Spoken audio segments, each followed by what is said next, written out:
எனக்கு 27 வயசு ஆகுதுங்க. முதல்ல இப்ப தான் ஐயப்பசாமி கோயிலுக்கு கிளம்புறோம். இது எங்க ஆரம்பிச்சுச்சுன்னு சொல்லி கேட்டோம்னா, இந்த மாரி விஷயம் டாக்கிங் எப்ப ஆரம்பிச்சுச்சுன்னா, எங்க அம்மா கன்சீவா இருக்கும்போது எங்க அப்பா தெரியாம கோயிலுக்கு போயிருக்கிறாரு. போயிருக்கும்போது இந்த மாரி வீட்ல கன்சீவா இருக்கிறாங்க. இந்த மாரி பையன் குழந்தை நல்லபடியா பொறக்கணும். பையன் பொறந்தா மணிகண்டன்னு பேர் வைக்கிறேன். பொண்ணு பொறந்தா மணிமேகலைன்னு பேர் வைக்கிறேன்னு சாமி கும்பிட்டு வந்திருக்கிறாரு. நான் பொறந்த வாட்டி பையன் பொறந்திருக்குதுங்கிறனால மணிகண்டன்ற பேர் வைக்காம வேற ஜாதக பேர் தான் வச்சிருக்கிறாங்க. அப்புறமேட்டு உடம்பு கேட்டுட்டே இருக்குது குழந்தைக்குன்னு சொல்லிட்டு அப்புறமேட்டு தான் சபரின்னு பேர் வச்சிருக்கிறாங்க. இன்னொன்னு எங்க அப்பா வேண்டிட்டு வந்திருக்கிறாரு. குழந்தை நல்லபடியா பொறக்கணும். அந்த பொறக்கிற குழந்தைய ஒரு 6, 7 வயசுக்குள்ளாடி கோயிலுக்கு கூட்டிட்டு வரேன்னு சொல்லி வேண்டிட்டு வந்திருக்கிறாரு. அவர் எந்த நேரத்துல கும்பிட்டு வந்தாரோ தெரியல. அன்னைக்கு போயிட்டு வந்தது தான் மனுஷன். இன்னும் இது வரைக்கும் கோயிலுக்கு அவரால போகவே முடியல. இன்னைக்கு நான் பொறந்து எனக்கு இன்னைக்கு 27 வயசு முடிஞ்சிருச்சு. 28 பொறந்திருக்குது. இப்பதான் நான் முதல்ல கோயிலுக்கு போறேன். எனக்கு இடுப்புல கட்டி கொண்டுட்டு போறதுக்கு ஒரு மணி ஒண்ணு வாங்கிட்டு வந்திருக்கிறாரு. ஓகே. இன்னைக்கு நம்ம என்ன பேச போறோம்னு சொல்லி கேட்டோம்னா, ஐயப்பசாமியோடைய எனக்கு தெரிஞ்ச ஒரு அடிப்படையான வரலாறு. எனக்கு தெரிஞ்சது. நம்ம கூட பகிர்ந்துக்கணும்னு சொல்லிட்டு, நம்ம நண்பர் ஒருத்தர் மாலை போட்டிருக்கிறாரு. அவரு சொல்லி நான் கேள்விப்பட்டது. நெறைய பேர் ஐயப்பன் கோயில் போயிட்டு வராங்க. ஓகே. அது ஐயப்பசாமியோட ஹிஸ்டரி என்ன, வரலாறு என்னன்னு சொல்லி பார்க்கும்போது தெரிஞ்சுக்கலாங்க. ரொம்ப எவ்வளோக்கு எவ்வளோ சுருக்கமா சொல்ல முடியுமோ, அவ்வளோக்கு அவ்வளோ நான் சுருக்கமா சொல்லணும்னு ஆசைப்படுறேன். ஓகேங்களா? இதெல்லாம் எங்க ஆரம்பிக்குது? எந்த இடத்துல ஆரம்பிக்குதுன்னு சொல்லி கேட்டீங்கன்னா, மகிஷன் அப்படிங்கக்கூடிய அரக்கன் என்ன பண்றாரு, பிரம்மதேவன்ட்ட போய் வரம் வாங்குறாரு. அவரு வரம் வாங்கும்போது அரக்கர்களாலேயோ, தேவர்களாலேயோ, அப்புறமேட்டு பார்த்தோம்னா ஒவ்வொரு விஷயத்த சொல்றாரு. சிங்கத்தாலேயோ, புலியாலேயோ, கொம்பாலேயோ, ஆயுதத்தாலேயோ இதெல்லாம் சொல்லிட்டு இதெல்லாம் சாவக்கூடாது. எப்படின்னு சொல்லி கேட்டுட்டு, ஒரு பெண் அப்படிங்கிறது கேட்காம விட்டுர்றாரு. எப்படி? ஒரு பெண் அப்படின்றது கேட்காம விட்டாரு. அவரு என்ன நினைச்சுட்டாரு, ஆம்பளைங்க தான் சண்டைக்கு வருவாங்க. பொம்பளைங்கன்னா நம்மள கொன்னுப்புடுவாங்களா? பொண்ணுங்கலாம் நம்மள கொலை பண்ற அளவுக்கு நம்மள ஒரு அரக்கன் நம்மள கொலை பண்ற அளவுக்கு பொண்ணுங்கலாம் ஒர்த் இல்லன்ற மாரி ஒரு அர்த்தத்துல அவரு என்ன பண்ணியிருக்கிறாரு மகிஷன், அந்த மாரி ஒரு வரம் வாங்கிட்டு இருக்கிறாரு பிரம்மதேவன் கிட்ட. அப்பயும் கேட்கிறாரு பிரம்மதேவன், "ஏப்பா பொண்ணுங்கிற பேர் நீ கேட்காம விட்டுட்டியே, பெண்களால உனக்கு ஆபத்து வந்தா என்ன பண்ணுவேன்ட்டு, பொண்ணுங்கள என்ன கொலை பண்ண போறாங்க" அப்படின்னு சொல்லிட்டு அவரு சொல்லிட்டாரு. கடைசியா அவர் எந்த இடத்துல விட்டாரோ, அந்த இடத்துல துர்க்கை அம்மன், காளியம்மன் அவர வதம் பண்ணாங்க.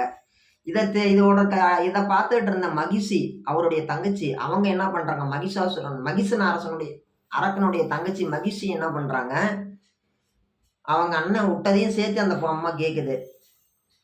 எனக்கு ஒரு ஆணாலயோ, ஒரு பெண்ணாலயோ இவங்களால மரணம் வரக்கூடாது அப்படின்னு சொல்லிட்டு, ஒரு ஆணுக்கும் இன்னொரு ஆணுக்கும் பொறக்கிற பையன் தான் என்னை கொல்லணும்னு சொல்லி கேட்டிருக்குது வரம். ஒரு ஆம்பளைக்கும் இன்னொரு ஆம்பளைக்கும் பொறக்கிற பொண்ணு தான் குழந்தை தான் என்னை கொலை பண்ணணும்னு வரம் கேட்டிருக்கிறாங்க. ஏன்னா ஆம்பளைக்கும் குழந்தையே இருக்காது அப்படின்றனால அந்த அம்மா அந்த மாதிரி வரம் கேட்டிருக்கிறாங்க. அப்புறமேட்டு பார்த்தோம்னா, அந்த வரத்த பிரம்மதேவன் மகிழ்ச்சிக்கு குடுத்துட்டாங்க. இவங்க வரத்த வாங்குன உடனே நெறைய அட்டூழியம்லாம் பண்ணிட்டு, அராஜகம்லாம் பண்ணிட்டு, ரொம்ப ஜாலியா இருந்திருக்கிறாங்க அவங்களுடைய ட்ரெண்ட்ல. அப்புறமேட்டு காலங்கள் போகுது. அமிர்தம் எடுக்க வேண்டிய ஒரு சூழ்நிலை வருது. மந்தார மலைய வாசுகிங்கிற பாம்பு வச்சு தேவர்களும், அசுரர்களும் சேர்ந்து அமிர்தத்த எடுக்குறாங்க. அப்ப விஷ்ணு பகவான் மோகினி அவதாரம் எடுக்கிறாரு. மோகினி அவதாரம் எடுக்கும் பொழுது, அவர் ஆண், பெண்ணா மாறுறாரு. ஆண், பெண்ணா மாறுறாரு. அந்த பெண்ணா மாறும்போது பார்த்தீங்கன்னா, அப்போதான் பார்த்தீங்கன்னா, அந்த அவதாரத்தின் பொழுது தான் அந்த அவதாரம் அந்த ஒரு நிகழ்ச்சிக்கு அப்புறமேட்டு தான் பார்த்தீங்கன்னா, ஆ ஒரு எல்லாருமே பார்த்தீங்கன்னா, பார்த்தோன்னே ஒரு இம்ப்ரெஸ் ஆகுற மாரி இருந்திருக்கிறாரு அவரு. மோகினி அவதாரத்துல. ஓகேங்களா? அவர் ஒரு ஆண். ஆனா பெண்ணா மாறிட்டாங்க. அப்ப சிவன் இவங்க மீட் பண்றாங்க. அவங்க ஐ டூ ஐ கான்டாக்ட் ஆகுது. அப்ப ஐ கான்டாக்ட் ஆகும்போது பார்த்தீங்கன்னா, அப்ப அந்த இடத்துல ஒரு சக்தி. அந்த மாரி தான் ஐயப்ப உருவானதா சொல்லப்படுகிறதுன்னு சொல்லி எனக்கு ஒருத்தர் சொன்னாரு. அவரு சொன்னத நான் உங்ககிட்ட சொல்றேன். ஒரு நண்பர். அப்புறமேட்டு அந்த குழந்தைய கொண்டுட்டு எங்க என்ன பண்ணான்னு சொல்லி பார்க்கும் பொழுது, பாண்டிய மன்னன். ஓகேங்களா? கேரளா இருக்கக்கூடிய பாண்டிய மன்னனுக்கு பார்த்தீங்கன்னா, ரொம்ப வருஷமா குழந்தையே இல்லாம இருந்திருக்குது. பந்தல ராஜா. பந்தளம் அப்படிங்கக்கூடிய நாடு. பந்தள தேசம். இன்னைக்கு எப்படி நம்ம தமிழ்நாட்டுல பார்த்தீங்கன்னா, ஒவ்வொரு மாவட்டம் இருக்குது. அந்த மாரி பந்தள தேசத்துல பார்த்தீங்கன்னா, அந்த ராஜாவுக்கு பார்த்தீங்கன்னா, சந்திரசேகர பாண்டியன். அவருக்கு பார்த்தோம்னா, குழந்தைங்களே இல்லாம இருந்திருக்குது. அவரு என்ன பண்ணியிருக்கிறாரு, வனத்துக்கு வேட்டைக்கு போலான்ட்டு போகும்போது, ஒரு குழந்தை அழுவுற சவுண்ட் கேட்டிருக்குது.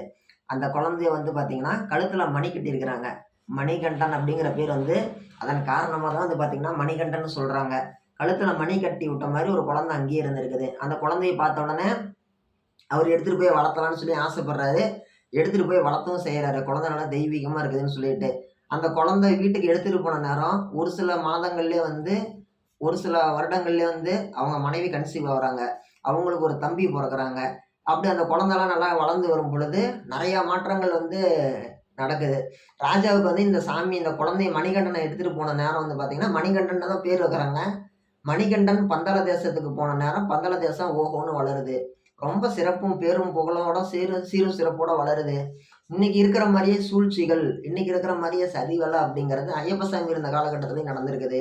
அந்த காலகட்டத்துல வந்து பார்த்தீங்கன்னா, ஒரு அமைச்சர் இருக்கிறாரு. ராஜாவுக்கு கீழ இருக்கக்கூடிய முக்கியமான ஒரு அமைச்சர். அவரு என்ன பண்றாரு, அடுத்தது வந்து நாம ஏதோ ஆட்சியை கைப்பற்றுறோம், நாம ஏதோ ஒரு இடத்துக்கு வரோம்ன்னு சொல்லி ரொம்ப ஒரு முனைப்போட இருக்கிறாரு. ரொம்ப ஒரு இன்ட்ரெஸ்ட்டோட. அப்படி இருக்கும்போது மணிகண்டன் வளர்ந்து வரத பார்த்த உடனே இவருக்கு வந்து சுத்தமா அது பிடிக்கல. அப்புறமேட்டு வந்து பார்த்தோம்னா, ராணிகிட்ட போய் மூட்டி விடுறாரு.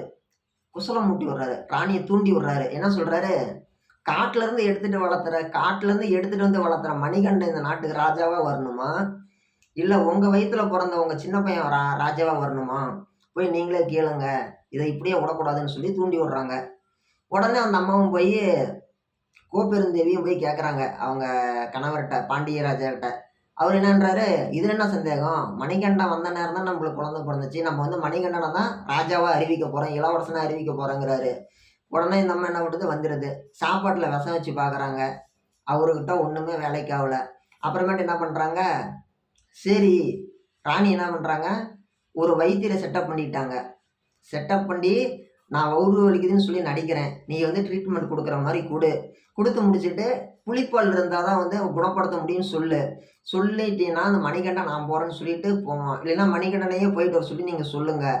போற வழியில புலி அடிச்சு அந்த பையன் இறந்துருவான் அப்படின்னு சொல்லி சொல்றாங்க. சரின்னு சொல்லிட்டு இந்த கான்செப்ட் முடியுது. இவங்க இந்த இடத்துல சொல்லி முடிச்சது. ஓகேன்னு சொல்லிட்டு வவுறு வலி வந்த மாரி நடிக்கிறாங்க. வவுறு வலி வந்த உடனே மணிகண்டன் வராரு. இந்த மாரி வந்து பார்த்துட்டு என்ன பண்றாரு, எங்க அம்மாவுக்கோசரம் நான் வவுத்து வலிய குணப்படுத்துறதுக்கு நான் போய் புலிப்பால் கொண்டுட்டு வரேன்னு சொல்லி கிளம்பி வராரு. கிளம்பி காட்டுக்கு போறாரு. காட்டுக்கு போகும்போது அங்க மகிஷி அரக்கிய வந்து வதம் பண்றாரு. வதம் பண்ற அதே காலகட்டத்துக்கு முன்னாடி குருகுலத்துல படிச்சுட்டு இருக்கிறாரு. குருகுலத்துல படிச்சுட்டு இருக்கும்போது குருநாதருக்கு வந்து பார்த்தீங்கன்னா, அவங்க டீச்சர். அவங்க டீச்சருக்கு வந்து பார்த்தீங்கன்னா, பிறவியிலிருந்து கண் தெரியாத அவங்க பையன் இருக்கிறாரு. வாய் பேச முடியாத அவங்க பையன் இருக்கிறாரு. இவரு ஐயப்பசாமி என்ன பண்றாரு, அந்த பையன வந்து குருகுலம்லாம் முடிச்சுட்டு போகும்போது, தேவையான அனைத்து குருதட்சணையும் குடுத்துட்டாங்க. அ அப்ப என்ன பண்றாரு அவரு, சந்தோஷப்படாம வருத்தமா தான் இருக்கிறாரு குருநாதரு. அப்ப ஐயப்பசாமிக்கு மணிகண்டன் கேட்டாராம், "உனக்கு என்னப்பா வேணும்? ஏன் இவ்வளோ சோகமா இருக்கிற?" அப்படின்னு சொல்லிட்டு. அவருக்கே எல்லாம் தெரியும். இந்த மாரி என் பையன் பிறவி குருடு, வாய் பேச முடியாது. அவன சரி பண்ணணும்னப்ப, இவ்வளவு சொத்து இருக்குது. ஆனா இத அனுபவிக்க முடியாத இந்த ஆம்பள பையன் இப்படி இருக்குதுன்னப்ப, அவரு என்ன பண்ணியிருக்கிறாரு, கூப்பிட்டு ஆசீர்வாதம் பண்ணியிருக்கிறாரு. அப்பவே அந்த பையனுக்கு வந்து எல்லாமே குறைபாடுகள் எல்லாமே சரியாயிருச்சாம். இந்த மாரி விஷயம் வந்து பார்த்தீங்கன்னா, ரொம்பவே ஒரு ஆச்சரியமா இருந்திருக்குது குருநாதருக்கு. இவர் வந்து சாதாரண குழந்தை கிடையாது. இது வந்து தெய்வ அம்சம் பொருந்திய குழந்தைன்னு சொல்லி அவர் அப்பயே நெனச்சிருக்கிறாரு. ஆனா அவரு இத யார்ட்டயும் காமிச்சுக்கல. காமிச்சுக்கலன்னா ரொம்பவே ஒரு சீக்ரெட்டாவே வச்சுக்கிட்டாரு தனக்குள்ளாடியே. அந்த குழந்தை இருந்த விஷயத்தையும் அவ்வளோக்கா வெளிய உலகத்துக்கு தெரியாம தான் வச்சிருந்திருக்கிறாரு. ஒரு குறைபாடு உடைய ஒரு குழந்தை இருக்குது அப்படிங்கிறத. ஓகே. இப்போ வந்து மகிஷி போய் அவரு வதம் பண்றாரு. வதம் பண்ண வாட்டி வந்து பார்த்தீங்கன்னா, அவங்க வந்து மஞ்ச மாதா அப்படிங்கிற பேர்ல வந்து ஒரு பெண்ணா மாறுறாங்க. மாறுன வாட்டி என்ன பண்றாங்க, நான் வந்து ஒரு சாபத்தினால இந்த மாரி மாறிட்டேன். இப்போ வந்து உங்களால வந்து விமோசனம் கிடைச்சிருச்சு. எனக்கு வந்து நான் வந்து உங்களையே திருமணம் பண்ணிக்கிறேன்னு சொல்லி கேட்குறாங்க. அவரு என்ன பண்றாரு, சரி ஓகே எதிர்காலத்தில எனக்கு வந்து இந்த இடத்துல கோவில் வரும். அந்த கோவில் வரும்பொழுது, நீங்க என்ன பண்ணுங்க, எனக்கோசரம் காத்துரு. ஒவ்வொரு வருஷமும் என்னைய பார்க்க வந்து கன்னிசாமி வருவாங்க. முதல் தடவ வரவங்க கன்னிசாமின்னு சொல்லி மென்ஷன் பண்ணுவாங்க. கன்னிசாமி வருவாங்க. எந்த வருஷம் கன்னிசாமி வராம இருக்கிறாங்களோ, அந்த வருஷம் நான் வந்து உங்கள திருமணம் பண்ணிக்கிறேன்னு சொல்லிட்டு, அவரு ஒரு வரம் குடுத்துருக்கிறாரு. ஆனா வருஷம் வருஷம் கன்னிசாமிங்க வந்துட்டு தான் இருக்கிறாங்க. அவரு ஐயப்பசாமி குடுத்த வரம் வந்து, எந்த வருஷம் கன்னிசாமி வராம இருக்கிறாங்களோ, அந்த வருஷம் உங்கள திருமணம் பண்ணிக்கிறேன்னு சொன்னாரு. அவரு சொன்னாரு. ஆனா ஒவ்வொரு வருஷமும் கன்னிசாமிங்க அதிகமாயிட்டே தான் இருக்கிறாங்க. இந்த மாரி வரம் குடுத்துட்டாரு. குடுத்த உடனே அந்த அரக்கி கையில மாட்டியிருந்த தேவர்கள் வந்து என்ன பண்றாங்க, உங்களுக்கு வந்து நாங்க வந்து என்ன பண்றோம், ரொம்ப கடமைப்பட்டுருக்கிறோம் மணிகண்டா. நீங்க வந்து எனக்கு என்ன பண்ணுங்க, ஒரு வரம் குடுங்க அப்படின்னு சொல்லி கேட்கிறப்ப, ஆசீர்வாதம் பண்றாரு.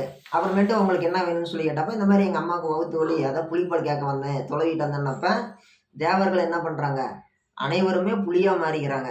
ஒரு புலியோட போறோம். திடீர்னு பால் அதிகமா தேவைப்பட்டுச்சுன்னா என்ன பண்றது? அப்படின்னு சொல்லிட்டு, ஒரு புலி பட்டாளத்தையே கூட்டிட்டு போறாரு. புலி மேல ஏறி உட்காந்துக்கிட்டு. போன உடனே இவரு ஊருக்குள்ள போகும்போது, தூரத்துல இருந்து அவரு வரும்பொழுது, ஒரு புலி பட்டாளத்தோட வரும்போது, அந்த அமைச்சர் என்ன பண்றாரு? புரிஞ்சு போச்சு. இது வந்து சாதாரண மனுஷனால செய்யக்கூடிய விஷயம் கிடையாது. அப்படின்னு சொல்லிட்டு பதறி ஓடி போயிடுறாரு. இவர் வந்து புலியோட பட்டாளத்தோட ஊருக்குள்ளாடி வராரு. அரண்மனையை நோக்கி போறாரு. அரண்மனைக்குள்ளாடி போறாரு. போயிட்டு அந்த பால் சொம்புல புலிப்பால குடுக்குறாரு. கூட புலி எல்லாமே இருக்குது. ஊருக்குள்ள எல்லாருமே பயந்து போய் இது பண்ணிட்டாங்க.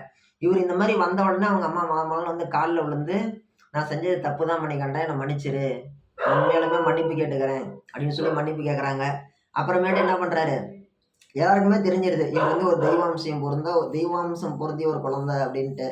இதெல்லாம் நடக்கும்போது அவருக்கு வயசு வந்து பாலகன். ஓகேங்களா? பாலகனா தான் இருக்கிறாரு. அப்புறமேட்டு வந்து அவர் இந்த மாரி எனக்கு ஒரு கோவில் கட்டுங்கன்னு சொல்லி அவங்க அப்பாட்ட விருப்பம் தெரிவிக்கிறாரு. எந்த இடத்துல கட்டலாம் அப்படிங்கும்போது, தான் ஒரு அம்பு விடுறதாகவும், அந்த அம்பு எந்த இடத்துல போய் விழுதோ, அந்த இடத்துல போய் எனக்கு கோயில் கட்டுங்கன்னு சொல்லியிருக்கிறாங்க. அந்த அம்பு போய் கரெக்ட்டா சபரிமலையில விழுந்திருக்குது. நீலிமலைன்னு சொல்லக்கூடிய அந்த இடத்துல சபரிமலையில போய் விழுந்திருக்குது. நம்ப ஊர்ல நேம் வந்து என் பேர விட சபரி தான். நம்ப ஊர்ல வந்து பார்த்தீங்கன்னா, ஆண்களுக்கு சபரின்னு பேர் வைப்போம். கேரளாவுல பெண்களுக்கு சபரின்னு பேர் வைப்பாங்க. என்ன காரணம்னா, சபரின்னு சொல்லக்கூடிய Incoming ஒரு voice call பெண் from வந்து Crown பார்த்தீங்கன்னா, Nalaman ஐயப்ப pinching சாமிக்கு ரொம்ப hand உதவி cool. பண்ணியிருக்கிறாங்க. அதனால வந்து சபரிங்கிற பேரு பெண்களுக்கு வைக்கக்கூடிய பேர் Incoming தான். voice call from அதனால Crown வந்து Nalaman நம்ம pinching ஊர்ல hand இருக்கிற cool. ஆம்பளைங்க பேரு அந்த ஊர்ல வந்து பார்த்தீங்கன்னா, பெண்களுக்கு வைப்பாங்க. Incoming voice call from Crown Nalavan